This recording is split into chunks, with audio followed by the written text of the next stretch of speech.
Hello everyone, स्वागत आपका हमारे यूट्यूब चैनल में। जैसे कि दोस्तों आज के इस क्लास में हम लोग पढ़ने वाले हैं बिहार पुलिस कांस्टेबल के लिए प्रीवियस ईयर क्वेश्चन पेपर को देखेंगे। इसके पहले देखिए, जो आपको इवनिंग टाइम में आपको क्लास आपको प्रोवाइड किया जाता है, यहाँ पर आपको क्या है कि उसमें आपका जीके और साथ ही आपका जितने भी आपका प्रीवियस ईयर आपके क्वेश्चन आपका पूछा गया, इन सभी में आपको जितने भी क्वेश्चन आपके पूछे गए प्रीवियस, और साथ ही आपको उतने बेसिस पर आपके जितने भी आपके क्वेश्चन आपके बनते हैं, इन सभी को मैं आपको जो है प्रत्येक वीडियो में 100 प्रश्न करके मैं जो है शुरू कर दिया हूँ। अगर आपने नहीं देखा है तो आपको प्ले लिस्ट में अवेलेबल मिल जाएगा, तो चाहो तो वहाँ से जाकर के आप लोग विजिट कर सकते हैं। आज की इस क्लास में हम लोग जो है प्रीवियस ईयर क्वेश्चन पेपर को देखेंगे और आपके जितने भी आपका एग्जाम आपका कंडक्ट हुआ है कांस्टेबल लेवल में, चाहे वो आपका फॉरेस्टर का एग्जाम हो चाहे आपका मद निषेध का हो, तो क्वेश्चन आपका रिपीट होता है। जैसा कि अभी आप देख पाएंगे कि 14 तारीख को जो अभी आपका एग्जाम आपका एंड हुआ था मद निषेध वाला, इसमें फॉरेस्टर का भी काफी ज्यादा क्वेश्चन आपका रिपीट हुआ था। तो ऑल ओवर जितने भी आपके कांस्टेबल लेवल के एग्जाम में आपके क्वेश्चन पूछे गए हैं बिहार के अंतर्गत, इन सभी को आपको अच्छे तरीके से कवर कर लेना है। और जो भी अभ्यर्थी नए जुड़े हैं, जो भी इस बार पहली बार जो है कंपटीशन की दुनिया में आए हैं, पहली बार आप जो है फॉर्म को अगर आप फिलअप करने वाले हैं, तो आप लोगों को क्या करना है कि 2018 से लेकर के 2022 तक जितने भी आपके क्वेश्चन आपका पूछा गया है,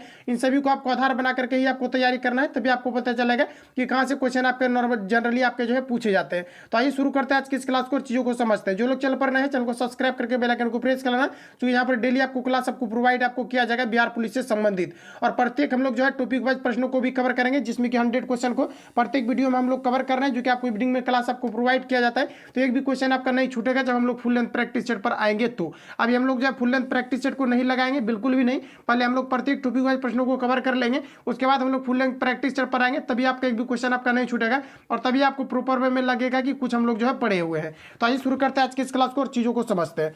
इस क्लास पे हम लोग जो है वन लाइनर प्रश्नों को कवर करेंगे, क्योंकि आपका प्रीवियस पेपर है, तो वन लाइनर हम लोग जो है यहाँ पर 150 क्वेश्चन को कवर करेंगे। इसके अलावा शाम में जब आपको इवनिंग टाइम में जो क्लास आपको प्रोवाइड किया जाएगा, तो वहाँ पर आपको ऑप्शनल आपको मिल जाएगा, क्योंकि वहाँ पर आपका जो भी आपका क्वेश्चन आपका लेटेस्ट पैटर्न पर आधारित है, जिस प्रकार से अभी आपका रिसेंटली अभी मद निषेध में और साथ ही आपका जिस प्रकार से अभी नए पैटर्न को आपका फॉलो किया जा रहा है, उसके बेसिस पर आपको कराए जाएंगे। और ये आपका प्रीवियस ईयर पेपर है, तो इसको वन लाइनर हम लोग जो है कवर करेंगे। ठीक है, तो फर्स्ट क्वेश्चन हमारा यहाँ पर आपको देखिए पूछा जा रहा है कि रक्त जो है किस प्रकार का उत्तक है, ये आपको वहाँ पर पूछा जा रहा है। तो बताइए यहाँ पर आपका करेक्ट आंसर क्या होगा। तो यहाँ पर जो आपका हो जाएगा, ये आपका हो जाएगा तरल संयोजी उत्तक। रक्त जो होता है ये आपका तरल संयोजी उत्तक का उदाहरण होता है, तो यहाँ पर आपका तरल संयोजी उत्तक जो है यहाँ पर आपका करेक्ट आंसर हो जाएगा। अगला क्वेश्चन है हमारा कि धमनी में किस प्रकार का रक्त प्रभावित होता है, ये आपको यहाँ पर पूछा जा रहा है। तो यहाँ पर जो आपका करेक्ट आंसर हो जाएगा कि धमनी में किस प्रकार के रक्त का प्रवाह होता है, तो यहाँ पर आपका शुद्ध रक्त का प्रवाह होता है। यहाँ पर आपका करेक्ट आंसर हो जाएगा शुद्ध रक्त। आपको ध्यान में रखना है, पूछा जाता है कि सीरा में किस रक्त का प्रवाह होता है, तो वहाँ पर अशुद्ध रक्त का प्रभाव होता है, और धमनी में अगर देखा जाए तो यहाँ पर आपका हो जाएगा शुद्ध रक्त का प्रभाव होता है। पूछा जाता है कि नस में किस प्रकार यानी कि आपके जो है सिरा का दीवार मोटी होती है या फिर धमनी का दीवार मोटी होती है, तो यहाँ पर आपका हो जाएगा धमनी की दीवार आपके मोटी होती है। और देखिए यहाँ पर क्या है कि शुद्ध रक्त कहने का मतलब है कि जिसमें कि ऑक्सीजन आपके मिले हुए रहते हैं, इसको हम लोग शुद्ध रक्त के अंतर्गत रखते हैं। जिसमें कार्बन डाइऑक्साइड मिले होते हैं, इसको हम लोग अशुद्ध रक्त के अंतर्गत रखते हैं। तो देखिए जो हीमोग्लोबिन आपके होते हैं, ये क्या करते हैं कि ऑक्सीजन को ये एब्जॉर्ब करके, और ये क्या करता है कि धमनी के द्वारा पहले तो आपके आते हैं यहाँ पर आपका फेफड़ा में आते हैं, और फेफड़ा से फिर ये क्या होता है कि जो है आपके यहाँ पर आपके आ जाता है, यानी कि आपका हार्ट में आ जाता है, और हार्ट से फिर क्या होता है कि ये धमनी के द्वारा बॉडी के सभी अंगों तक पहुंचता है, और ये क्या होता है कि ऑक्सीजन को लेकर के जाता है। इसलिए हम लोग इसको जो है शुद्ध रक्त के अंतर्गत इसको रखते हैं। ठीक है, तो इतने पॉइंट यहाँ से याद रखना है। हालांकि ज्यादा इस वीडियो में हम लोगों को डिस्कशन नहीं करना है, वन लाइनर प्रश्न है, जो भी आपका ऑप्शनल रहेगा उसमें 4 ऑप्शन को हम लोग डिटेल में कवर करेंगे। तो यहाँ पर आपका करेक्ट आंसर ऑप्शन सॉरी यहाँ पर आपका हो जाएगा शुद्ध रक्त। तो आप लोगों को यहाँ पर ध्यान में रखना है। अगला देखिए यहाँ पर आपको पॉइंट भी यहाँ पर आपको दिया गया है, जबकि सीरा में क्या होता है तो अशुद्ध रक्त का प्रवाह होता है। ठीक है, अगला क्वेश्चन हमारा नेक्स्ट यहाँ पर आपको देखिए पूछा रहे कि टिबिया तथा फिबुला के बीच कौन सी संधि होती है, ये आपको यहाँ पर पूछा जा रहा है। तो यहाँ पर आपका हो जाएगा कब्जा संधि होता है। यहाँ पर आपका करेक्ट आंसर हो जाएगा कब्जा संधि। तो ध्यान में रखेंगे आप लोग। इसके अलावा यहाँ पर देखिए दिया गया है कि इसे हिंज ज्वाइंट भी कहा जाता है। तो आपको याद रखना है कि टिबिया और फिबुला के बीच की ज्वाइंट को क्या कहा जाता है, तो इसे हिंज ज्वाइंट के नाम से भी जाना जाता है। अगला क्वेश्चन हमारा, अगला में यहाँ पर आपको पूछा जा रहा है कि मलेशिया की मुद्रा क्या है, ये आपको यहाँ पर पूछा है। तो बताइए फ्रेंड्स कि मलेशिया की मुद्रा क्या है। तो ये आपका यहाँ पर रिंगित हो जाएगा। सारा आपके प्रीवियस ईयर में आपके पूछे हुए क्वेश्चन है आपका, जो कि 2008 से लेकर के 2022 तक को मैंने सेलेक्ट किया हुआ है। तो यहाँ पर आपका हो जाएगा रिंगित, जो कि मलेशिया की आपके मुद्रा है। अगला क्वेश्चन हमारा कि रंगा स्वामी कप का संबंध किससे है, किस खेल से है, ये आपको यहाँ पर पूछा जा रहा है। तो यहाँ से देखिए आपका रंगा स्वामी यानी खेल से संबंधित 100% आपका गारंटी है कि हर एक एग्जाम में आपके जो है ये आपके अभी तक आपके पूछे गए जितने भी आपका बिहार से रिलेटेड आपका एग्जाम कंडक्ट हुआ है, और ये हर एक एग्जाम में आपके जो है पूछे जाते हैं कि कौन से शब्दावली किस खेल से संबंधित है, या फिर आपको दिया जाता है कि सिली पॉइंट आपके किससे संबंधित है, जैसे आपका क्रिकेट से संबंधित है, रणजी ट्रॉफी हो गया, आपका संतोष ट्रॉफी हो गया, तो ये सभी क्या है तो आपका फुटबॉल से संबंधित है। जैसे दिलीप ट्रॉफी अगर देखा जाए तो ये आपके क्रिकेट से संबंधित है। इस प्रकार के क्वेश्चन हर एक बार आपके छपते हैं, तो आप लोगों को ध्यान में रखना। बाकी मैं टॉपिक वाइज जब कवर करूंगा तो बिल्कुल भी आपका एक भी क्वेश्चन आपका नहीं छूटेगा। जैसे हम लोग खेल से संबंधित अगर प्रश्नों को कवर करेंगे तो वहां से लगभग हम लोग 100 क्वेश्चन या फिर जितने भी आपके क्वेश्चन आपके बनेंगे इन सभी को कवर करेंगे। तभी आपका क्या है कि फुल लेंथ प्रैक्टिस सेट में एक भी क्वेश्चन आपका नहीं छूटेगा, और ज्यादा से ज्यादा नंबर जब आएगा तो आप खुद ब खुद आप मोटिवेट भी होंगे और आपको लगेगा भी कि हाँ कुछ पढ़े हुए हैं। तो यहाँ पर जो आपका करेक्ट आंसर हो जाएगा रंगास्वामी किस खेल से संबंधित है, यहाँ पर आपका हो जाएगा हॉकी से संबंधित है। करेक्ट आंसर ऑप्शन नंबर यहाँ पर आपका जो है हॉकी हो जाएगा। ठीक है, अगला क्वेश्चन देखिए नेक्स्ट हमारा पूछा जा रहा है कि विश्व दूरसंचार दिवस कब मनाया जाता है, ये आपको यहाँ पर बताना है। तो देखिए जो दूर आपका विश्व संचार दिवस जो आपके मनाए जाते हैं ये आपके 17 मई को मनाए जाते हैं। तो आप सभी लोग ध्यान में रखेंगे कि जो है आपके विश्व संचार दिवस कब मनाए जाते हैं, तो ये 17 मई को मनाए जाते हैं। इसके अलावा कुछ इंपॉर्टेंट पॉइंट है जो कि यहाँ पर आपको याद रखना है कि विश्व विरासत दिवस कब मनाए जाते हैं, तो ये आपका 18 अप्रैल को मनाए जाते हैं। लुई ब्रेल दिवस कब मनाए जाते हैं, तो ये आपके 4 जनवरी को मनाए जाते हैं। आपको ध्यान में रखना है कि 4 जनवरी को मनाए जाते हैं। इसके अलावा देखिए विश्व डाक दिवस कब मनाए जाते हैं, तो ये आपका 9 अक्टूबर को मनाए जाते हैं। डाक दिवस से रिलेटेड भी क्वेश्चन आपके पूछे जाते हैं, तो आप लोगों को ध्यान में रखना है। अगला पॉइंट है आपका कि विश्व डाक दिवस, तो ये आपका 9 अक्टूबर को मनाए जाते हैं। अगला है कि राष्ट्रीय पत्रकारिता दिवस, ये कब सेलिब्रेट किए जाते हैं, तो ये आपका जो है 17 नवंबर को किए जाते हैं। तो आप इतना पॉइंट को जो है ध्यान में रखेंगे। अगला क्वेश्चन देखिए नेक्स्ट हमारे यहाँ पर आपको पूछा है आगरा का लाल किला किसने बनवाया था, ये आपको पर पूछा रहे। तो बताइए यहाँ पर आपका करेक्ट आंसर क्या होगा, तो यहाँ पर हो जाएगा आपका अकबर। अकबर जो है अकबर के द्वारा जो है आगरा के लाल किले का निर्माण कराया गया था। अगला क्वेश्चन है कि दिल्ली का लाल किला किसने बनवाया था, ये आपको यहाँ पर पूछा रहे। इस प्रकार के प्रश्नों को जनरली आपके रिपीट किए जाते हैं।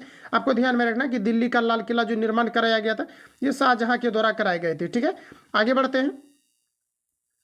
अगला यहाँ पर आपको देखिए नेक्स्ट में यहाँ पर आपको पूछा जा रहा है कि जैन धर्म, यहाँ पर आपको बताना है कि श्वेतांबर एवं दिगंबर संप्रदायों में किसके समय में विभाजित हुआ था, ये आपको यहाँ पर बताना है। तो बताए कि जैन धर्म जो विभाजित हुआ था ये आपका श्वेतांबर और दिगंबर संप्रदायों के बीच जो है किस समय विभाजित हुआ था, किसके शासनकाल में विभाजित हुआ था, ये आपको यहाँ पर पूछा जा रहा है। तो ये जो हुआ था आपका चंद्रगुप्त मौर्य के शासनकाल में हुआ था।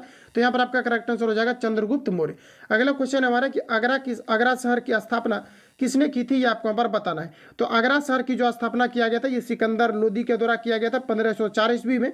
यहाँ पर आपका करेक्ट आंसर हो जाएगा सिकंदर लोदी। ठीक है, अगला क्वेश्चन देखिए नेक्स्ट हमारा पूछा जा रहा है कि होम रूल लीग की स्थापना किस विश्व युद्ध के समय में हुई थी, ये आपको यहाँ पर पूछा रहे। तो 1 लाइनर प्रश्न है इसलिए थोड़ा स्पीड खींचेंगे। उसके बाद जब आपका ऑप्शनल वाला आएगा तो उसमें हम लोगों को धीरे धीरे ही कवर करना है। तो यहाँ पर आपको ध्यानपूर्वक देखते चलना है और बाकी आपको माइंड में फिट करते चलना है। ठीक है, तो यहाँ पर आपको जो पूछा जा रहा है कि होम रूल जो आपके लीग है की स्थापना किस विश्व युद्ध के समय में हुई थी, ये आपको यहाँ पर पूछा जा रहा है। तो यहाँ पर आपका जो करेक्ट आंसर हो जाएगा यहाँ पर आपका हो जाएगा प्रथम विश्व युद्ध के समय हुआ था जो कि 1916 में हुआ था। तो आप सभी लोग ध्यान में रखेंगे होम रूल लीग की स्थापना कब हुआ था, तो ये प्रथम विश्व युद्ध के समय 1916 में हुआ था। इंपॉर्टेंट क्वेश्चन है तो रिपीट भी करते चलना है। अगला देखिए नेक्स्ट हमारा पूछा जा रहा है, यहाँ पर आपको बताना है कि बोमडीला दर्रा किस राज्य में स्थित है, ये आपको यहाँ पर पूछा रहता है। दर्रा से रिलेटेड भी क्वेश्चन आपके फिक्स होते हैं जो कि आपके पूछे जाते हैं। तो आपको ध्यान में रखना कि जो आपका बोमडीला दर्रा दिया गया ये आपके अरुणाचल प्रदेश में स्थित है। तो यहाँ पर आपका करेक्ट आंसर हो जाएगा अरुणाचल प्रदेश। इसके अलावा दर्रा से रिलेटेड जो भी आपका हाईलाइटेड पॉइंट है यहाँ पर आपको ध्यान में रखना है। जैसे कि यहाँ पर आप लोग देख पाए यहाँ पर आपको दिया गया है, यहाँ पर आपको दिया गया है यंग याप दर्रा, ये कहाँ पर स्थित है, ये आपके जो है अरुणाचल प्रदेश में स्थित है, याद रखेंगे आप लोग। अगला यहाँ पर आपको दिया गया जेले पला दर्रा, ये कहाँ पर स्थित है, तो ये आपके सिक्किम में स्थित है। तो ध्यान में रखेंगे जेले पला दर्रा कहाँ पर है, तो ये आपके सिक्किम राज्य में स्थित है। अगला पॉइंट है हमारा कि बड़ा लाचा दर्रा, तो बताए कि बड़ा लाचा दर्रा ये कहाँ पर स्थित है, ये आपका हिमाचल प्रदेश में स्थित है। तो आप सभी लोग ध्यान में रखेंगे। अगला है कि पीर पंजार दर्रा, ये कहाँ पर स्थित है, तो जम्मू कश्मीर में स्थित है। ये आपके प्रीवियस ईयर के आपके फॉरेस्टर के एग्जाम में आपके रिपीट भी हुए थे। इसके अलावा जो जिला दर्रा भी आपका रिपीटेड क्वेश्चन है आपका, जो जिला दर्रा ये कहाँ पर स्थित है, तो ये आपके जम्मू कश्मीर में स्थित है। तो इतने फैक्ट को यहाँ से आपको ध्यान में रखना है। आगे देख लीजिए यहाँ पर आपको कुछ और भी आपको महत्वपूर्ण आपको पॉइंट दिए गए, जैसे कि यहाँ पर आपको दिया गया है नीति दर्रा, ये कहाँ पर स्थित है, तो ये आपके उत्तराखंड में आपके स्थित है। अगला देख लीजिए यहाँ पर आपको रोहतास दर्रा दिया गया, रोहतांग दर्रा ये कहाँ पर है, तो ये आपका हिमाचल प्रदेश में स्थित है। अगला है हमारा कि माना दर्रा, ये कहाँ पर है, तो ये आपको उत्तराखंड में स्थित है। अगला है यहाँ पर आपका जो है बुर्जिल दर्रा, ये कहाँ पर स्थित है, तो ये आपके जम्मू कश्मीर में स्थित है। इतने पॉइंट आपको यहाँ पर ध्यान में रखना है जो कि काफी इंपॉर्टेंट है, जो कि आपके लगातार जो है पूछे गए हैं। अगला में यहाँ पर आपको देखिए नेक्स्ट में यहाँ पर आपको दिया गया है कि साल और सागौन किस वन के सबसे महत्वपूर्ण पेड़ है, ये आपको यहाँ पर पूछा जा रहा है। तो यहाँ पर जो आपका करेक्ट आंसर हो जाएगा ये आपका यहाँ पर हो जाएगा पर्णपाती वन का जो है ये आपका सॉरी आपका यहाँ पर सार और सागवान जो है किस वर्ण का सबसे महत्वपूर्ण पेड़ है, तो ये आपके पर्णपाती वन का महत्वपूर्ण पेड़ है। तो यहाँ पर आपका करेक्ट हो जाएगा पर्णपाती। अगला क्वेश्चन हमारा कि बंगाल की खाड़ी एवं अरब सागर को कौन जोड़ती है, ये आपको यहाँ पर पूछा रहा है। तो ये देखिए फ्रेंड्स, यहाँ पर आपको याद रखना कि ये जो है आपके जो है पाक जल डमरू के द्वारा जोड़ा जाता है। ये भी आपका रिपीटेड आपके क्वेश्चन है, ध्यान में रखेंगे कि बंगाल की खाड़ी एवं अरब सागर को कौन जोड़ता है, तो यहाँ पर आपको हो जाएगा पाक जल डमरू। तो यहाँ पर आपका करेक्ट आंसर हो जाएगा पाक जल डमरू। नेक्स्ट क्वेश्चन हमारा कि बद्रीनाथ किस नदी के तट पर बसा है, ये आपको यहाँ पर पूछा जा रहा है। तो यहाँ पर जो आपका करेक्ट आंसर हो जाएगा अलकनंदा नदी के तट पर बद्रीनाथ बसे हुए हैं। अगला क्वेश्चन देखिए नेक्स्ट हमारा पूछा जा रहा है कि लखनऊ किस नदी के किनारे बसा हुआ है, ये आपको यहाँ पर पूछा जा रहा है। तो यहाँ पर जो आपका करेक्ट आंसर हो जाएगा ये आपका यहाँ पर हो जाएगा गोमती नदी के तट पर जो है लखनऊ बसे हुए हैं। इसके अलावा यहाँ पर आपको याद रखना है अहमदाबाद किस नदी के तट पर बसा हुआ है, तो ये साबरमती नदी के तट पर बसा हुआ है। अगला क्वेश्चन है हमारा जमशेदपुर ये किस नदी के तट पर बसा हुआ है, तो ये स्वर्ण रेखा नदी के तट पर बसा हुआ है। इसके अलावा यहाँ पर आपको दिया गया है अयोध्या किस नदी के तट पर बसा है, तो ये सरयू नदी के तट पर बसा हुआ है। इसके अलावा यहाँ पर आपको कटक दिया गया है, ये आपके महानदी के तट पर बसा हुआ है। यहाँ से क्वेश्चन आपका लगातार आपके पूछे जाते हैं, आपको ध्यान में रखना कि पूछा जाता है कि भारत में चावल अनुसंधान संस्थान ये कहाँ पर स्थित है, ये ओडिशा राज्य के कटक में स्थित है। और पूछा जाता है कि हीराकुंड परियोजना ये किस नदी पर बनाए गए हैं, तो ये महानदी पर बनाए गए हैं। तो इससे जो है दो ऐसा हाईलाइटेड पॉइंट है जो कि लगातार आपके रिपीट होते हैं, तो याद रखना है। अगर ये पूछा जाता है कि वर्ल्ड में जो है यानी विश्व में चावल अनुसंधान संस्थान कहाँ पर खोला गया है, तो ये फिलीपींस में खोला गया है। इतने पॉइंट को यहाँ से आपको ध्यान में रखना है। अगला क्वेश्चन देखिए नेक्स्ट हमारा पूछा जा रहा है कि प्यासी भूमि का देश किसे कहा जाता है, ये आपको यहाँ पर पूछा जा रहा है। तो बताइए यहाँ पर आपका करेक्ट आंसर क्या हो जाएगा, तो प्यासी भूमि का जो देश कहा जाता है ये ऑस्ट्रेलिया को कहा जाता है। यहाँ पर आपका करेक्ट आंसर जो हो जाएगा ये आपका यहाँ पर ऑस्ट्रेलिया हो जाएगा। अगला क्वेश्चन हमारा कि कॉकपिट ऑफ यूरोप किसे कहा जाता है, ये आपको यहाँ पर पूछा जा रहा है। तो फ्रेंड्स याद रखना है कि कॉकपिट ऑफ यूरोप जो कहा जाता है ये बेल्जियम को कहा जाता है, ध्यान में रखेंगे। बेल्जियम को जो है कॉकपिट ऑफ यूरोप के नाम से भी जाने जाते हैं। नेक्स्ट क्वेश्चन हमारा कि सबसे अधिक चाय का उत्पादन किस राज्य में होता है, ये आपको यहाँ पर पूछा जा रहा है। ये सब क्वेश्चन अगर आप जेन्युइन अगर अच्छे तरीके से आप पुराने स्टूडेंट होंगे तो आपको पता होगा कि इस प्रकार के क्वेश्चन को ज़्यादातर आपका रिपीट होता है बिहार में कोई भी एग्जाम अगर कंडक्ट होता है। तो ध्यान में रखना है कि सबसे अधिक चाय का उत्पादन के बारे में पूछा जा रहा है। तो यहाँ पर आपका हो जाएगा असम हो जाएगा, करेक्ट आंसर असम हो जाएगा। जबकि कॉफी के बारे में अगर बात करें तो फिर आपका कर्नाटक हो जाएगा। अगला क्वेश्चन देखिए नेक्स्ट हमारा पूछा जा रहा है सबसे अधिक कहवा का उत्पादन कौन सा राज्य करता है, ये आपको यहाँ पर पूछा रहा है। तो कहवा का सबसे अधिक जो उत्पादन करता है ये कर्नाटक में किया जाता है। तो यहाँ पर जो आपका करेक्ट आंसर हो जाएगा यहाँ पर आपका कर्नाटक करेक्ट हो जाएगा। अगला क्वेश्चन हमारा नेक्स्ट यहाँ पर आपको पूछा रहा है कि भटकल बंदरगाह किस राज्य में स्थित है, ये आपको यहाँ पर पूछा जा रहा है। तो देखिए फ्रेंड्स भटकल बंदरगाह जो है ये आपके कर्नाटक में ही आपके स्थित है। तो यहाँ पर जो आपका करेक्ट आंसर हो जाएगा यहाँ पर आपका कर्नाटक करेक्ट हो जाएगा कि भटकल बंदरगाह जो है ये कहाँ पर स्थित है, ये आपके कर्नाटक में स्थित है। तो आप सभी लोगों को ध्यान में रखना है। अगला क्वेश्चन देखिए नेक्स्ट हमारे यहाँ पर आपको पूछा जा रहा है कि मूल कर्तव्य को संविधान में कब जोड़ा गया है, ये आपको यहाँ पर पूछा जा रहा है। तो आप सभी को ध्यान में रखना कि मूल संविधान जो है मूल कर्तव्य को संविधान में कब जोड़ा गया है, ये आपको यहाँ पर पूछे जा रहे हैं। तो यहाँ पर जो आपका करेक्ट हो जाएगा 1900 आपके जो है 76 में आपके जोड़े गए हैं। और अगर यहाँ पर आपको ये पूछा जाता है सॉरी यहाँ पर आपका देखिए क्वेश्चन आपको दिया ही गया है भारतीय संविधान यानी मौलिक अधिकार से रिलेटेड, और यही मैं फैक्ट अभी कवर करता है। तो यहाँ पर आपको आगे दिया भी गया है क्योंकि एक ही क्वेश्चन को कई तरीके से आपके पूछे गए हैं और सारा मैंने कलेक्ट किया हुआ है, तो आप लोगों को ध्यान से देखना है। अगला क्वेश्चन देखिए हमारा नेक्स्ट पूछा रहे कि 44वां संविधान संशोधन कब हुआ था, ये आपको यहाँ पर पूछा रहा है। तो 44वां संविधान संशोधन से क्वेश्चन आपके पूछे जाते हैं। तो यहाँ पर आपको हो जाएगा 1978 में जो है 44वां संविधान संशोधन हुआ था। और आपको पूछा जाता है कि जो मौलिक अधिकार है सॉरी आपके मूल अधिकार है ये मूल संविधान में कितना था, तो ये टोटल आपके जो है 7 थे। लेकिन यहाँ पर क्या है कि जब आपका 44वां संविधान संशोधन हुआ यानी मूल अगर अधिकार अगर देखा जाए तो 42वां संविधान संशोधन जब हुआ था तो इसमें टोटल जो है मूल अधिकार कितना था, तो टोटल आपके 7 थे। लेकिन 44वां जब संविधान संशोधन हुआ ये आपका 1978 में, तो यहाँ पर क्या है कि संपत्ति के अधिकार को हटा दिया गया है। इस वजह से क्या है कि अभी अगर देखा जाए तो टोटल कितने मौलिक अधिकार हैं यानी मूल अधिकार है, तो यहाँ पर आपका हो जाएंगे 6। जबकि अगर इस प्रकार से अगर पूछा जाता है कि टोटल कितने मूल संविधान में कितने टोटल मूल अधिकार थे यानी फंडामेंटल राइट्स थे, तो यहाँ पर आपका 7 हो जाएगा। जबकि अगर वर्तमान समय में देखा जाए तो संपत्ति के अधिकार को कानूनी अधिकार के रूप में बनाया गया है, जिसमें कि अगर वर्तमान में देखा जाए तो टोटल आपके 6 जो है ये आपके मूल अधिकार बचे हुए हैं। तो इतने फैक्ट को यहाँ से आपको ध्यान में रखना है। अगला क्वेश्चन देखिए पूछा है कि राष्ट्रीय आय में सर्वाधिक योगदान किस क्षेत्र का है, ये आपको यहाँ पर बताना है। तो राष्ट्रीय आय में अगर देखा जाए तो यहाँ पर आपका क्या हो जाएगा, तो सेवा क्षेत्र हो जाएगा। इसको हम लोग मिश्रित अर्थव्यवस्था भी बोलेंगे। सॉरी यहाँ पर देखिए आपका क्या हो जाएगा, सेवा क्षेत्र हो जाएगा। तो सेवा क्षेत्र में राष्ट्रीय आय में दिया गया, तो राष्ट्रीय आय में जो है यहाँ पर आपका सेवा क्षेत्र का योगदान सबसे अधिक है। जबकि अगर हम लोग बिहार से रिलेटेड एग्जाम अगर आप देने वाले हैं तो आपको याद रखना है, यहाँ पर बिहार में अगर पूछा जाता है कि किससे सबसे ज़्यादा जो है यहाँ पर आपका मतलब जो है राष्ट्रीय सॉरी आपके जो भी आपका जीडीपी है, क्योंकि जीडीपी जो होता है आपका जैसे कि ग्रॉस डोमेस्टिक प्रोडक्ट होता है, तो यहाँ पर मान लिया जाए कि किसी निश्चित अगर क्षेत्र का अगर जीडीपी निकाला जाता है तो ऑल ओवर जितने भी वहाँ पर आपका वृद्धि होता है आय में, वही हम लोग जीडीपी के नाम से जानते हैं। तो यहाँ पर आपको बताना है कि जैसे अगर मान लीजिए बिहार से रिलेटेड अगर पूछा जाता है सबसे अधिक योगदान किसका है, तो ये आपके कृषि क्षेत्र का हो जाएगा। तो आप लोगों को ध्यान में रखना है, अगर राष्ट्रीय आय में सर्वाधिक योगदान की अगर बात किया जाए तो यहाँ पर आपका सेवा क्षेत्र हो जाएगा।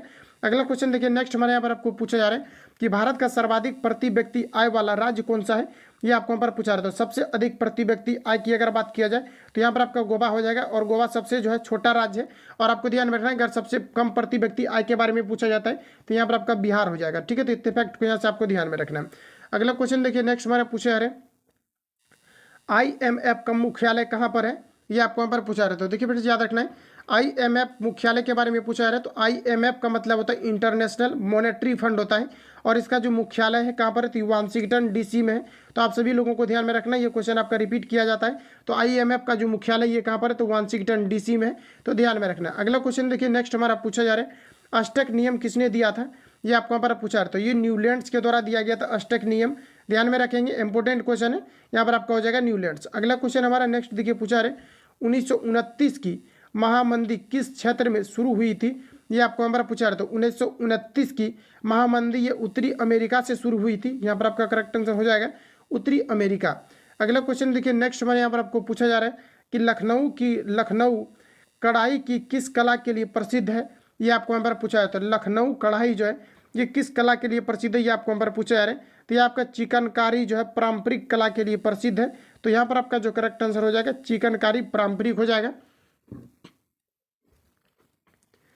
अगला क्वेश्चन देखिए, नेक्स्ट हमारा पूछा जा रहा है सफदरगंज का मकबरा कहाँ स्थित है, ये आपको यहाँ पर पूछा रहा है। तो बताइए कि सफदरगंज का मकबरा ये कहाँ पर स्थित है, तो यहाँ पर आपका हो जाएगा करेक्ट आंसर दिल्ली में सफदरगंज का मकबरा स्थित है। अगला क्वेश्चन देखिए, नेक्स्ट हमारा यहाँ पर आपको पूछा जा रहा है कि सारनाथ स्तूप किस राज्य में स्थित है, ये आपको यहाँ पर पूछा जा रहा है। तो यहाँ पर जो आपका करेक्ट आंसर हो जाएगा उत्तर प्रदेश, यहाँ पर आपका करेक्ट आंसर हो जाएगा। सारनाथ का स्तूप कहाँ पर स्थित है, तो ये आपके उत्तर प्रदेश राज्य में स्थित है। अगला क्वेश्चन हमारा कि दुनिया का सबसे लंबा लिखित संविधान किस देश का है, ये आपको यहाँ पर पूछा जा रहा है। तो ये आपका यहाँ पर भारत हो जाएगा, करेक्ट आंसर भारत का सबसे बड़ा जो है लिखित संविधान है। अगला क्वेश्चन हमारा कि भारतीय संविधान का अधिकांश भाग किस से लिया गया है, ये आपको यहाँ पर पूछा रहा है। तो भारतीय संविधान का अधिकांश अगर भाग देखा जाए तो भारत का अधिनियम 1935 के तहत लिया गया है। यहाँ पर जो आपका करेक्ट आंसर हो जाएगा, यहाँ पर आपको हो जाएगा भारत शासन अधिनियम 1935 के जो है बेसिस पर लिया गया है। अगला क्वेश्चन देखिए, नेक्स्ट हमारा यहाँ पर आपको पूछा जा रहा है सतीश धवन अंतरिक्ष केंद्र किस राज्य में स्थित है, इंपोर्टेंट क्वेश्चन है, ये आपका क्वेश्चन मार्क कर लेना है आप लोगों को। यहाँ पर आपका देखिए करेक्ट आंसर क्या हो जाएगा, तो सतीश धवन जो अंतरिक्ष केंद्र है ये आपका श्रीहरिकोटा में स्थित है। और श्रीहरिकोटा कहाँ पर है, तो ये आपके आंध्र प्रदेश राज्य में स्थित है। अगला क्वेश्चन देखिए, और देखिए यहाँ पर अभी जो आपका 14 तारीख को जो भी आपका एग्जाम आपका एंड हुआ है, पूछा गया था कि आंध्र प्रदेश का नया कैपिटल अभी किसे बनाया गया है, तो ये बनाया गया है विशाखापट्टनम को बनाया गया है। ये करंट से क्वेश्चन आपके पूछे गए थे 14 मई को जो भी आपका एग्जाम आपका हुआ था मद निषेध में, यहाँ से क्वेश्चन आपका पूछा गया था, तो आप लोगों को ध्यान में रखना है। अगला क्वेश्चन हमारा इसरो का मुख्यालय कहाँ है, ये आपको यहाँ पर पूछा रहा था। इसरो का देखिए सबसे पहले अगर फुल फॉर्म की अगर बात किया जाए तो Indian space research and organisation यहाँ पर आपका हो जाएगा। और यहाँ पर आपको बताना है कि इसका मुख्यालय कहाँ पर है, तो यहाँ पर आपका हो जाएगा करेक्ट आंसर बेंगलुरु में जो है इसरो का मुख्यालय है। अगला क्वेश्चन हमारा कि इसरो की स्थापना कब हुई थी, तो इसका 1969 में इसरो की स्थापना हुआ था। तो यहाँ से आपको इतने पॉइंट को ध्यान में रखना है। अगला क्वेश्चन देखिए, नेक्स्ट हमारे यहाँ पर आपको पूछा रहा है कि दांचीग्राम राष्ट्रीय उद्यान कहाँ पर है, ये आपको यहाँ पर पूछा रहा है। इंपॉर्टेंट क्वेश्चन है, रिपीटेड क्वेश्चन है, तो आपको ध्यान में रखना है कि दांचीग्राम जो राष्ट्रीय अभ्यारण्य कहाँ पर स्थित है, तो ये आपके जम्मू कश्मीर राज्य में स्थित है, तो ध्यान में रखेंगे। अगला क्वेश्चन देखिए, नेक्स्ट हमारा पूछा जा रहा है कौन सी जल संधि मलेशिया को, यहाँ पर आपको बताना है कि मलेशिया को सुमात्रा द्वीप से अलग करता है, ये आपको यहाँ पर पूछा जा रहा है। तो देखिए फ्रेंड्स, मलक्का जो जल संधि है ये क्या करता है, तो ये जो है मलेशिया को ये आपका सुमात्रा द्वीप से अलग करता है। यहाँ पर आपका करेक्ट आंसर हो जाएगा मलक्का द्वीप, तो ध्यान में रखेंगे। अगला क्वेश्चन हमारा कि किस मुगल बादशाह के अंतर्गत मुगल सेना में सर्वाधिक हिंदू सेनापति थे, ये आपको यहाँ पर पूछा जा रहा है। तो क्वेश्चन को फिर से पढ़िए कि किस मुगल बादशाह के अंतर्गत मुगल सेना में सर्वाधिक हिंदू सेनापति थे, ये आपको यहाँ पर पूछा जा रहा है। तो यहाँ पर आपका करेक्ट आंसर हो जाएगा औरंगजेब, ध्यान में रखेंगे। अगला क्वेश्चन देखिए, नेक्स्ट हमारा पूछा जा रहा है कि प्रथम बौद्ध संगीति कब हुई थी, ये आपको यहाँ पर पूछा जा रहा है। तो प्रथम जो बौद्ध संगीति का आयोजन हुआ था ये आपका 483 ईसा पूर्व जो है ये राजगिरी में आपके संपन्न हुए थे। तो ध्यान में रखेंगे कि प्रथम बौद्ध संगीति कब हुई थी, तो 483 ईसा पूर्व ये राजगिरी में संपन्न हुआ था। अगला क्वेश्चन हमारा कि वाटरलू का युद्ध कब लड़ा गया था, ये देखिए क्वेश्चन आपका पूछा गया था मद निषेध जो अभी आपका एग्जाम हुआ है वहां पर भी ये क्वेश्चन आपका पूछा गया था, वाटरलू का युद्ध कब लड़ा था। देखिए हुबहू क्वेश्चन आपका जो है प्रीवियस ईयर आपके पूछे गए हैं और मैंने प्रीवियस ईयर उच्चगी हुआ मैंने आपको रिवील भी किया हुआ है। अगर आपने नहीं देखा है तो मद निषेध वाला जाकर के क्वेश्चन आप लोग देख सकते हैं, यहीं से आपका 2 क्वेश्चन आपका पूछा गया। तो आप समझ सकते हैं कि प्रीवियस ईयर से किस प्रकार से क्वेश्चन आपके पूछे जाते हैं। तो यहाँ पर जो आपका करेक्ट आंसर हो जाएगा ये आपका 1815 आपका हो जाएगा। वाटरलू का युद्ध जो है ये कब हुआ था, तो ये आपका 1815 में आपके हुए थे। अगला क्वेश्चन देखिए पूछा रहा है कि चीनी यात्री फाहियान किसके शासनकाल में भारत आया था, ये आपको पर पूछा जा रहा है। तो यहाँ पर आपको हो जाएगा चंद्रगुप्त द्वितीय के शासनकाल में जो है चीनी यात्री जो है बौद्ध धर्म दर्शन के लिए जो है नालंदा विश्वविद्यालय आए थे। तो ध्यान में रखना है, अगर ये पूछा जाता है कि नालंदा विश्वविद्यालय की स्थापना किसके द्वारा किया गया था, तो ये कुमार गुप्त के द्वारा किया गया था। लेकिन नालंदा विश्वविद्यालय के मैं अगर बात करूं कि जो है इसका ध्वस्त किसके द्वारा किया गया था, इसका जो मतलब पूरा जो सर्वनाश कर दिया गया, ध्वस्त कर दिया गया है, तो ये बख्तियार खिलजी के द्वारा किया गया था। और साथ ही पूछा जाता है बिहार से रिलेटेड एग्जाम होता है तो पूछा जाता है कि जो आपके भागलपुर में जो विक्रमशिला विश्वविद्यालय की स्थापना हुआ है यहाँ पर आपको पूछा जाता है कि ये जो है किनके द्वारा किया गया था, तो ये धर्मपाल के द्वारा किए गए थे। तो इतने फैक्ट को यहाँ से आपको याद रखना है जो कि आपके पूछे जाते हैं। अगला क्वेश्चन देखिए, नेक्स्ट हमारा पूछा जा रहा है कि मेगास्थनीज किसके समय में भारत आया था, ये आपको पर पूछा रहा था। मेगास्थनीज जो है ये चंद्रगुप्त मौर्य के शासनकाल में भारत आए थे। तो ध्यान में रखना है, यहाँ पर आपका करेक्ट आंसर हो जाएगा चंद्रगुप्त मौर्य। अगला क्वेश्चन हमारा कि भारतीय ध्वज के डिजाइन को किसने तैयार किया था, इंपॉर्टेंट क्वेश्चन है, ये क्वेश्चन आपका रिपीट किया जाता है। तो आपको याद रखना कि पिंगली वेंकैया के द्वारा भारतीय ध्वज का डिजाइन तैयार किया गया था। अगला क्वेश्चन हमारा भारतीय झंडा तिरंगा झंडा को संविधान सभा द्वारा कब स्वीकार किया गया था, यहाँ पर आपका हो जाएगा कब स्वीकार किया गया था। तो जैसा कि आपको पता है कि 22 जुलाई 1947 को आपके जो है स्वीकार किया गया था। यहाँ पर आपका करेक्ट आंसर हो जाएगा 22 जुलाई 1947 को जो भारतीय झंडा जो तिरंगा है इसको संविधान के द्वारा स्वीकार किया गया था। कब किया गया था, 12 जुलाई 1947 को किया गया था। अगला क्वेश्चन हमारा कि झंडा समिति के अध्यक्ष कौन थे, ये आपको यहाँ पर बताना है। यहाँ पर आपका करेक्ट आंसर हो जाएगा JB कृपलानी जो कि झंडा समिति के अध्यक्ष बने थे। अगला क्वेश्चन है नर्मदा नदी कहाँ से निकलती है, ये आपको यहाँ पर पूछा जा रहा है। इस बार जो पूछा गया था मद निषेध के एग्जाम में आपका 14 मई वाला में पूछा गया था कि जो आपके हिमालय से किस प्रकार की नदी निकलता है, तो तरह तरह के उसमें आपको ऑप्शन दिया गया था। एक में आपको दिया गया था रामगंगा, तो वहाँ पर आपका रामगंगा जो है यहाँ पर आपका करेक्ट आंसर था। तो यहाँ से भी क्वेश्चन देख पाएंगे आपका फिर से आपका पूछा गया नर्मदा नदी कहाँ से निकलती है, तो अमरकंटक की पहाड़ी से निकलता है। यहाँ पर जो आपका करेक्ट आंसर हो जाएगा अमरकंटक की पहाड़ी से। और आपको एक चीज़ आपको ध्यान में रखना, अगर ये पूछा जाता है कि गंगा कहाँ से निकलती है, तो ये जो है आपका हिमालय से निकलती है, हिमालय की पहाड़ी से निकलता है। लेकिन अगर देखा जाए तो रियल में वहाँ से निकलता नहीं है, लेकिन छोटा मोटा एग्जाम होता है तो वहाँ पर आपका जो करेक्ट आंसर रहता है ये आपका हिमालय की पहाड़ी ही रहता है। जबकि अगर देखा जाए तो ये उत्तराखंड के गोमुख से निकलते हैं। वो मैं आपको जो है कभी कॉन्सेप्चुअल वो क्वेश्चन है आपका, वो मैं आपको नेक्स्ट वीडियो में जब मैं ज्योग्राफी का क्लास प्रोवाइड करूंगा तो वहाँ पर उसको रिवील करेंगे हम, ठीक है। लेकिन यहाँ पर आपको ध्यान में रखना कि अगर जनरली अगर ये पूछा जाता है कि गंगा का जो निर्माण है ये कहाँ से होता है, तो आपको ध्यान में रखना कि गंगा का निर्माण जो होता है ये कहाँ से, तो हिमालय की ये पहाड़ी से होती है। अगला क्वेश्चन देखिए, नेक्स्ट हमारे यहाँ पर आपको पूछा रहे कि प्रायद्वीपीय भारत की सबसे लंबी नदी कौन सी है, ये आपको यहाँ पर पूछा रहे। तो यहाँ पर आपका हो जाएगा प्रायद्वीपीय भारत की सबसे लंबी नदी गोदावरी नदी है। तो करेक्ट आंसर यहाँ पर आपका हो जाएगा गोदावरी। अगला क्वेश्चन है कि राष्ट्रीय गान को प्रथम बार कांग्रेस के किस अधिवेशन में गाया गया था, तो बताइए यहाँ पर आपका करेक्ट आंसर क्या हो जाएगा, तो कोलकाता अधिवेशन 1911 में जो है सर्वप्रथम राष्ट्रीय गान को गाया गया था। और राष्ट्रीय गान किनके द्वारा लिखा गया है, तो ये रविंद्रनाथ टैगोर के द्वारा लिखा गया है, ध्यान में रखेंगे। और साथ ही आपको याद रखना कि रविंद्रनाथ टैगोर को जो है और यहाँ पर आपको याद रखना कि रविंद्रनाथ टैगोर को जो आपके साहित्य के क्षेत्र में उपाधि भी दिया गया था। और आपको याद रखिए अमार सोनार बांग्ला ये किसके द्वारा लिखा गया, तो बांग्लादेश का आपका राष्ट्रीय जो गीत है अमार सोनार बांग्ला ये भी रविंद्रनाथ टैगोर के द्वारा लिखा गया है। तो इतने फैक्ट को यहाँ से आपको ध्यान में रखना है। पूछा जाता है कि अमार सोनार बांग्ला ये किनके द्वारा लिखा गया है, तो रविंद्रनाथ टैगोर के द्वारा लिखा गया है, ध्यान में रखेंगे। अगला क्वेश्चन हमारा नेक्स्ट नंबर आपको देखिए पूछा रहे 15 नंबर में, स्वतंत्र भारत में मुद्रा का अवमूल्यन प्रथम बार कब किया गया था, ये आपको हमारा पूछा रहा है। तो यहाँ पर जो आपका करेक्ट आंसर हो जाएगा ये आपका 1949 में किया गया था, यानी स्वतंत्र भारत में मुद्रा का अवमूल्यन जो है सर्वप्रथम कब किया गया था? 1949 में किया गया था, ध्यान में रखना है। अगला क्वेश्चन हमारा कि भारत में कोरोमंडल तट पर सर्वाधिक वर्षा किस माह में होती है? ये आपको हमारा पूछा जा रहा है। तो ये अक्टूबर नवंबर के माह में होती है। और यहाँ से आपको एक पॉइंट याद रखना है, गारो खासी की पहाड़ी कहाँ पर स्थित है? तो ये आपके जो है मेघालय में आपकी स्थित है, ध्यान में रखेंगे। गारो खासी की पहाड़ी कहाँ पर है? तो ये मेघालय में स्थित है। यहाँ से क्वेश्चन आपका पूछा आता है। और गारो खासी पहाड़ी में क्या होता है कि 12 वर्ष वहाँ पर क्या होता है कि यानी 12 माह वहाँ पर क्या होता है कि नमी बना हुआ रहता है, क्योंकि वहाँ पर अगर मानसून अगर देखा जाए तो काफ़ी ज़्यादा वहाँ पर नमी की मात्रा हमेशा रहती है। और गारो खासी में क्या होता है कि हमेशा बारिश होती रहती है। तो यहाँ पर आपका करेक्ट आंसर हो जाएगा अक्टूबर नवंबर। अगला क्वेश्चन देखिए नेक्स्ट हमारे यहाँ पर आपको पूछा जा रहा है, भारत में अधिकांश वर्षा किस मानसून से होती है? ये आपको यहाँ पर पूछा जा रहा है। तो अधिकांश जो वर्षा होता है किस मानसून से होता है? तो ये आपका जो दक्षिण पश्चिम मानसून के कारण से होता है। तो यहाँ पर आपका करेक्ट आंसर हो जाएगा दक्षिण पश्चिम मानसून के कारण से। अगला क्वेश्चन हमारा कि तारपीन का तेल किस पेड़ से निकाला जाता है? ये आपको यहाँ पर पूछा जा रहा है। तो यहाँ पर जो आपका करेक्ट आंसर हो जाएगा ये चीड़ के पेड़ से जो है तारपीन नामक तेल निकाला जाता है। ये फाइलेरिया के लिए जो है ये तेल का जो है यूज किया जाता है। तो ध्यान में रखेंगे, यहाँ पर आपका करेक्ट आंसर हो जाएगा चीड़ के तेल से। और पूछा जाता है कि वनों का राजा किसे कहा जाता है? तो चीड़ के पेड़ को जो है जंगल का राजा भी कहा जाता है। तो ध्यान में रखेंगे। अगला क्वेश्चन देखिए नेक्स्ट हमारे यहाँ पर आपको पूछा जा रहा है कि ग्राम पंचायत के निर्वाचन में चुनाव लड़ने के लिए उम्मीदवार की न्यूनतम आयु क्या होनी चाहिए?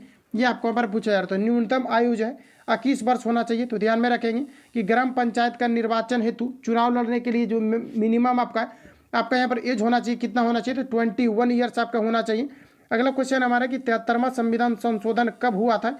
ये आपको यहाँ पर पूछा रहा था। ये आपका हुआ था, कब हुआ था? तो 1992 में जो है 73वां संविधान संशोधन हुआ था।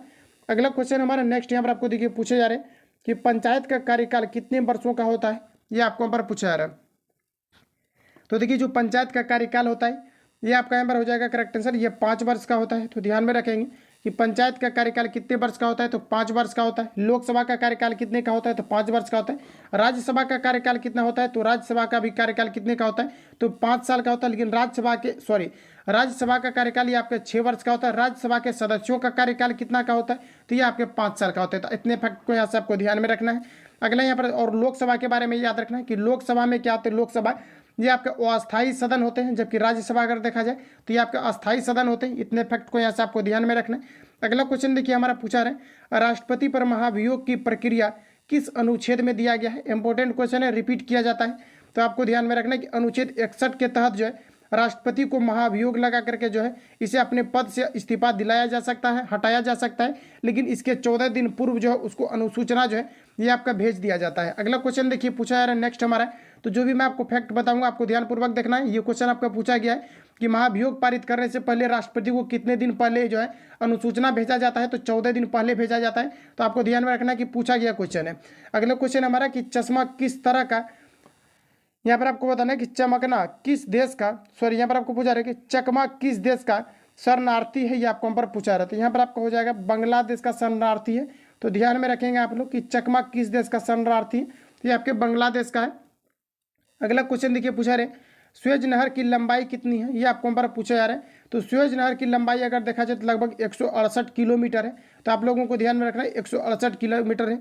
और पूछा जाता है कि स्वेज नहर के द्वारा किसको जोड़ा जाता है? तो स्वेज नहर के द्वारा जो है ये पनामा और साथ ही आपका जो है लाल सागर को जोड़ा जाता है। बाकी आगे देख लेते हैं यहाँ पर आपको दिया क्या क्या गया है। तो यहाँ पर आपको दिया भी गया है, यहाँ पर आपको दिया गया है स्वेज नहर जो है किस किस के मध्य स्थित है? तो ये भूमध्य सागर और लाल सागर के बीच स्थित है। तो आपको ध्यान में रखना है। और ये भी पूछा जाता है कि स्वेज नहर किन 2 नहर को जोड़ता है? ये किन 2 सागर को जोड़ता है? तो यहाँ पर आपका हो जाएगा भूमध्य सागर और जो है लाल सागर को जोड़ने का कार्य कौन करता है? तो ये स्वेज नहर के द्वारा किया जाता है। ये क्वेश्चन आपका कई बार आपके रिपीट हुआ है, तो आप लोगों को ध्यान में रखना है। अगला क्वेश्चन देखिए नेक्स्ट हमारा पूछा रहे कि जब सरल लोलक का आयाम बढ़ाया जाता है तो उसका आवर्तकाल क्या रहता है? ये आपको हमारा पूछा रहे। तो सरल लोलक का जब आयाम बढ़ा दिया जाता है तो उसका आवर्तकाल जो है ये आपके कांस्टेंट रहता है और परिवर्तित रहता है। अगर ये आपको पूछा जाता है कि लोलक का अगर मान लिया जाए कि लोलक अगर सुस्त हो तो करना हो, या फिर लोलक का अगर गति, लोलक की अगर लंबाई अगर बढ़ा दिया जाता है तो फिर क्या होगा? तो इसको याद रखना कि इसका जो गति है ये आपका कम हो जाएगा और टाइम पीरियड भी इसका जो है कम हो जाएगा। तो आप लोगों को ध्यान में रखना है। बीएसएफ के रेडियो ऑपरेटर और रेडियो मैकेनिक का जो एग्जाम हुआ था वहाँ पर ये क्वेश्चन आपका पूछा गया था। हालांकि प्रीवियस ईयर जो भी आपका रहता है ऑल ओवर आपका हर एक जगह आपका रिपीट आपका किया ही जाता है। बाकी जो मैं आपको प्रीवियस ईयर कराऊँ हूँ जो भी आपका रिपीट होगा तो मैं मेंशन करते चलूँगा। बाकी बिहार पुलिस भी और आपका फॉरेस्टर जो भी एग्जाम आपका कंडक्ट हुआ है ये सभी क्वेश्चन आपका प्रीवियस ईयर में पूछा हुआ है। और ज़्यादा आपका इसमें आपका बिहार पुलिस का आपका क्वेश्चन आपका इंक्लूडेड है यहाँ पर आपका, तो आप लोगों को ध्यानपूर्वक देखते चलना है। अगला क्वेश्चन हमारा कि शरीर की द्वितीय सबसे बड़ी ग्रंथि कौन सी है, ये आपको हमारा पूछा जा रहा है। तो यहाँ पर आपको हो जाएगा अग्नाशय ग्रंथि, यहाँ पर आपका हो जाएगा करेक्ट आंसर हो जाएगा अग्नाशय ग्रंथि। अगला क्वेश्चन देखिए पूछा रहा है कि मनुष्य के शरीर की सबसे छोटी ग्रंथि कौन सा है, ये आपको यहाँ पर पूछा रहा है। तो यहाँ पर आपका हो जाएगा पिट्यूटरी ग्रंथि हो जाएगा, जो कि मनुष्य की शरीर की सबसे छोटी ग्रंथि है। अगला क्वेश्चन देखिए नेक्स्ट हमारे यहाँ पर आपको पूछा जा रहा है कि एलोरा की गुफाएं किस राज्य में स्थित है, ये आपको यहाँ पर पूछा रहा है। तो ये आपका यहाँ पर हो जाएगा महाराष्ट्र में स्थित है। एलोरा की गुफाएं ये कहाँ पर स्थित है, तो ये आपके महाराष्ट्र में स्थित है। अगला क्वेश्चन हमारे कि एलिफेंटा की गुफाएं ये कहाँ पर स्थित है, ये आपको यहाँ पर पूछा रहा है। तो एलिफेंटा की गुफाएं मुंबई में है, एलोरा की गुफाएं कहाँ पर है, तो महाराष्ट्र में है। अगला क्वेश्चन हमारा नेक्स्ट देखिए पूछा रहा है कि भीमबेटका की गुफा किस राज्य में स्थित है, ये आपको यहाँ पर पूछा जा रहा है। तो यहाँ पर आपको हो जाएगा करेक्ट आंसर मध्य प्रदेश राज्य में स्थित है। तो आप लोग ध्यान में रखेंगे भीमबेटका की गुफाएं कहाँ पर है, तो ये मध्य प्रदेश के राज्य में स्थित है। अगला क्वेश्चन हमारा नेक्स्ट यहाँ पर आपको पूछा जा रहा है कि प्रथम लोकसभा के अध्यक्ष कौन बने थे। तो प्रथम से रिलेटेड और द्वितीय से रिलेटेड और अंतिम से रिलेटेड तीन ही रिलेटेड आपके क्वेश्चन आते हैं। कोई भी चीज़ अगर पहला बार आपका हुआ है तो उससे पूछेगा, द्वितीय बार के बारे में पूछा जाता है, और अंतिम जो है अंतिम के बारे में पूछा जाता है, चाहे वो शासनकाल से रिलेटेड हो, चाहे भारतीय संविधान के बाद जो भी आपका प्रथम बार संगठित हुआ हो, या फिर जो भी व्यक्ति पहले बार जो है पद पर आए हुए हैं उसके बारे में क्वेश्चन आपका पूछा जाता है। तो उसको मैं हालांकि आपको सेपरेट वीडियो यानी कि स्पेशली मैं आपको प्रोवाइड भी करूंगा। यहाँ पर आपको प्रीवियस ईयर क्वेश्चन पेपर करा रहे हैं, तो इस वजह से ज़्यादा कुछ मैंने इसमें जो है फैक्ट को इंक्लूड नहीं किया है। बाकी प्रैक्टिस सेट में ऑल ओवर जितने भी आपका फैक्ट बनेगा सभी को कवर करते चलना, और साथ ही आपका कॉन्सेप्चुअल तरीका से भी आपका कवर आपका हो जाएगा। अगला क्वेश्चन देखिए पूछा है प्रथम लोकसभा के अध्यक्ष कौन बने थे, ये आपको यहाँ पर पूछा रहा था। यहाँ पर आपको हो जाएगा जीवी मावलंकर बने थे, प्रथम लोकसभा के अध्यक्ष बने थे। अगला क्वेश्चन हमारा है कि यहाँ पर आपको दिया गया है कि कुंडनकुलम नाभिकीय ऊर्जा संयंत्र किस राज्य में स्थित है, ये आपको यहाँ पर पूछा रहा था। यहाँ पर आपको हो जाएगा तमिलनाडु राज्य में स्थित है, यानी कुंडनकुलम नाभिकीय ऊर्जा संयंत्र ये कहाँ पर स्थित है, तो ये तमिलनाडु राज्य में स्थित है। ऑप्शन यहाँ पर आपका तमिलनाडु करेक्ट हो जाएगा। नेक्स्ट क्वेश्चन हमारे कि तारापुर नाभिकीय रिएक्टर किस राज्य में स्थित है, ये आपका महाराष्ट्र में स्थित है। काफ़ी ज़्यादा ये आपका क्वेश्चन आपका पूछा जाता है। और बिजली उत्पादित के लिए सर्वप्रथम जो नाभिकीय रिएक्टर जो स्थापित किया गया था ये तारापुर में ही किया गया था, जो कि महाराष्ट्र राज्य में स्थित है। तो यहाँ पर आपका करेक्ट आंसर हो जाएगा महाराष्ट्र। ठीक है, अगला क्वेश्चन हमारा देखिए पूछा है कि नरोरा नाभिकीय रिएक्टर किस राज्य में स्थित है, ये आपको यहाँ पर पूछा है।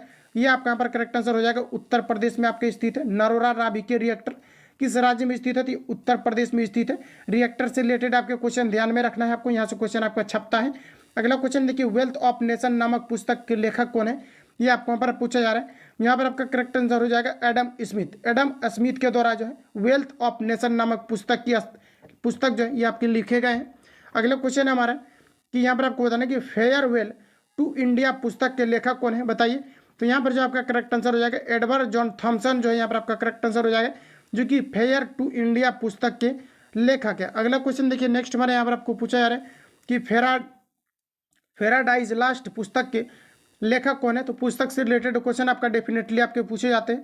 तो यहाँ पर आपको बताना है कि फेराडाइज लास्ट पुस्तक के लेखक कौन है। तो यहाँ पर आपका करेक्ट आंसर हो जाएगा जॉन मिल्टन। करेक्ट आंसर हो जाएगा जॉन मिल्टन। जॉन मिल्टन के द्वारा फेराडाइज लास्ट पुस्तक जो है लिखे गए हैं। अगला क्वेश्चन हमारा कि मेहरगढ़ का किला किस राज्य में स्थित है, ये आपको हमारा पूछा जा रहा है। तो ये राजस्थान में स्थित है। करेक्ट आंसर हो जाएगा यहाँ पर आपका राजस्थान। पूछा जाता है कि हवा महल कहाँ पर स्थित है, तो ये भी आपका जो है राजस्थान में आपका स्थित है। तो आप लोगों को ध्यान में रखना है गुलाबी शहर के नाम से किसे जाना जाता है, तो ये राजस्थान को जाना जाता है। थार मरुस्थल ये कहाँ पर स्थित है, तो राजस्थान में सबसे बड़ा मरुस्थल आपका स्थित है। कैक्टस नामक पौधा कहाँ पर पाया जाता है, तो राजस्थान के मरुस्थल में पाए जाते हैं। इतने फैक्ट को यहाँ से आपको ध्यान में रखना है। अगला क्वेश्चन देखिए नेक्स्ट हमारा पूछा जा रहा है कि चित्तौड़ का किला किस राज्य में स्थित है, ये आपको यहाँ पर पूछा जा रहा है। तो चित्तौड़ का जो किला है ये भी आपका राजस्थान में स्थित है। तो आज की इस वीडियो में लोग इतना ही कवर करेंगे, जो है 75 प्रश्नों को कवर करेंगे। जो भी आपका क्वेश्चन आपका और आपका 75 क्वेश्चन इससे आपका यहाँ पर बना हुआ है, इसको नेक्स्ट वीडियो में हम लोग कवर करेंगे। तो आज की इस क्लास को हम लोग यहीं पर एंड करते हैं, क्योंकि वीडियो काफ़ी ज़्यादा लंबा हो जाएगा। तो नेक्स्ट वीडियो में जो भी आपका क्वेश्चन आपका बचा हुआ है इसको हम लोग कवर करेंगे। बाकी जो लोग चैनल पर नए हैं चैनल को सब्सक्राइब करके बेल आइकन को प्रेस कर लेना है। 5-7 क्लास प्रोवाइड करने के बाद आपको जो प्रैक्टिस सेट मैं कराऊंगा तो वहाँ पर आपको फुल लेंथ प्रैक्टिस सेट में आपको जो है लाइव क्लास और साथ ही आपका जो है 2-3 क्लास और प्रोवाइड करने के बाद आपका जो है ज़्यादा से ज़्यादा व्यक्ति का जुड़ा होने लगेगा। तो मैं बिल्कुल आपको जो है लाइव क्लास भी प्रोवाइड करूँगा, जिसमें कि आपको कमेंट करने का भी ऑप्शन मिलेगा आपको। तभी आपका प्रॉपर वे में रिवीजन और बेस्ट ऑफ द बेस्ट आपको कंटेंट भी मैं आपको प्रोवाइड करूँगा। तभी आपका बेहतर जो है परफॉर्मेंस आपका अच्छा रह पाएगा बिहार पुलिस कांस्टेबल के एग्जाम में। रिटर्न सिर्फ आपका क्वालिफाई के लिए होगा, सिर्फ आपको क्वालिफाई करना है, बाकी फिजिकल के बेसिस पर आपका मेरिट बनना है। तो ये सभी चीज़ों को आपको ध्यान में रखना है। बाकी किसी प्रकार का डाउट या संशय हो तो आप हमें कमेंट कर सकते हैं। मिलते हैं नेक्स्ट वीडियो में, तब तक के लिए जय हिंद, बेस्ट ऑफ लक।